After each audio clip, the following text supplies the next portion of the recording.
ખેતરમાં જંતુનાશક દવા અને રાસાયણિક ખાતરના આડેધડ છંટકાવના કારણે કેન્સર, ડાયાબિટીસ અને હૃદય રોગ જેવી ગંભીર બીમારીઓ વધી રહી છે. ખેતરમાં જંતુનાશક દવા અને રાસાયણિક ખાતરના આડેધડ છંટકાવના કારણે કેન્સર, ડાયાબિટીસ અને હૃદય રોગ જેવી ગંભીર બીમારીઓ વધી રહી છે. સ્વસ્થ અને તંદુરસ્ત જીવનશૈલી માટે પ્રાકૃતિક ખેતી એક જ માત્ર શ્રેષ્ઠ વિકલ્પ ગણાઈ રહ્યો છે.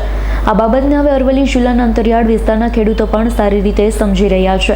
પરંપરાગત રાસાયણિક ખેતી છોડી પ્રાકૃતિક ખેતી તરફ વળી પરોપકારી ગણાતી પ્રાકૃતિક ખેતી કરી પોતાના પરિવારની સાથે અન્ય લોકોના સ્વાસ્થ્ય તેમજ ધરતી માતાના સ્વાસ્થ્યની પણ કાળજી લઈ પુણ્યનું ભાથું બાંધી રહ્યા છે. મેઘરજ તાલુકાના આવા જ એક પ્રગતિશીલ મહિલા ખેડૂત છે, જેઓ પ્રાકૃતિક ખેતી તરફ વળી આર્થિક રીતે સમૃદ્ધ બન્યા.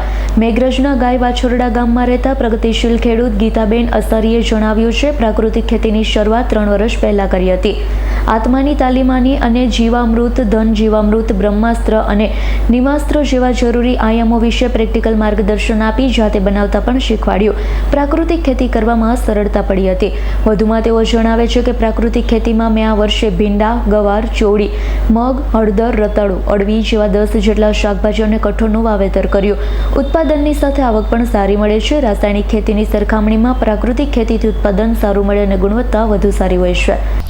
નમસ્કાર, મારું નામ ગીતાબેન પ્રવીણભાઈ, ગામ ગાયવાછડા, તાલુકો મેઘરજ, જિલ્લો અરવલ્લી. અમે પ્રાકૃતિક શાકભાજી કરીએ છીએ અલગ અલગ. એમાં ભીંડા કર્યા છે, ગવાર, ચોળી, મગ, હળદર, લીલી, રતાળુ અને અળવી, એ બધું 8 થી 10 પ્રકારના કઠોળ ને શાકભાજી વાવીએ છીએ. એમાં 1 વીઘામાં શાકભાજી કરીએ છીએ. અને તેમાં જે અમે જીવામૃત નાખીએ છીએ. જીવામૃત બનાવવાનું 200 લીટર ડ્રમ લેવાનું, એમાં 180 લીટર પાણી લેવાનું. તેમાં પછી 8 થી 10 લીટર ગાયનું જરણ નાખવાનું અને 10 કિલો ગાયનું ગોબર નાખવાનું. એમાં 1 કિલો ચણાનો લોટ અને 1 કિલો ગોળ નાખી વડલા નીચેની મુઠ્ઠી માટી નાખી અને ઘડિયાળની કાંટાની જેમ લાકડીથી હલાવવાનું. એ હલાવી અને ઢાંકી દેવાનું. ઢાંકી દઈ પછી અઠવાડિયામાં તૈયાર થઈ જાય. પછી એ તૈયાર થઈ જાય એટલે એમને ગાળીને કપડાથી કે ડ્રીપમાં કે નીકમાં પાણી સાથે એમને ભેળવીને આપી શકાય છે.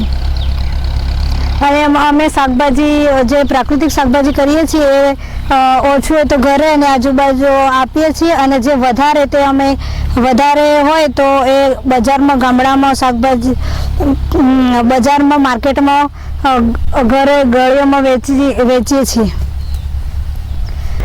જયદીપ ભાટિયાનો રિપોર્ટ, S9 ન્યૂઝ, અરવલ્લી. અમારી તમામ માહિતીથી અપડેટ રહેવા માટે જોડાયેલા રહો S9 ન્યૂઝ સાથે.